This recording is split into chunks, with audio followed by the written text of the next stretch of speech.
Pangulong Bongbong Marcos daw ho mag-ikot-ikot sa ilang evacuation centers dyan daw ho yan sa Rizal. So partner, di ba meron nga siyang may situational briefing daw siya, di ba? Sa Campo Aguinaldo. So ano ba mauna, itong briefing o yung pag-ikot ho niya dyan sa mga evacuation centers sa Rizal?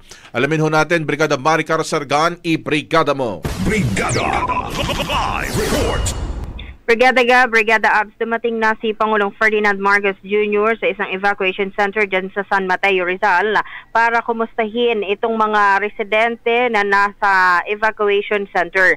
Sa gitna ito ng patuloy na pinsalang dulot ng malawakang pagbaha at kalamidad sa iba't ibang bahagi ng bansa, tiniyak ng Pangulo na nananatiling prioridad ng pamahalaan ang kaligtasan, kalusugan at kapakanan ng bawat Pilipino.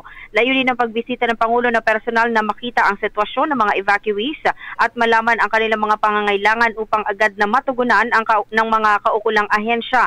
Kasabay nito, binigyang diin ng punong ehekutibo ang pagtutulungan ng iba't ibang sangay ng pamahalaan at mga lokal na pamahalaan sa patuloy na pagsasagawa ng rescue at relief operation.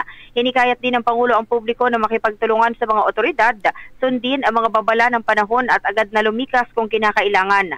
Pagkatapos ng kanyang pagbisita sa mga evacuation center, sa katutungo si Pangulong Marcos sa National Disaster Risk Reduction and Management Council para sa isang situation briefing. Nais ng Pangulo na matanggap ang pinakabagong ulat hinggil sa lawak ng pinsalang dulot ng habagat at magkakasunod na bagyo, pati na rin yung mga ginagawang hakbang ng iba't ibang ahensya ng pamahalaan para tulungan ang mga apektadong komunidad. Brigada Gab and Brigada Abs. Salamat, Maricar. Maraming salamat. In the heart of changing lives, ako si Brigada Maricar Sargan ng 105.1 Brigada News FM Manila, the Music and News Authority.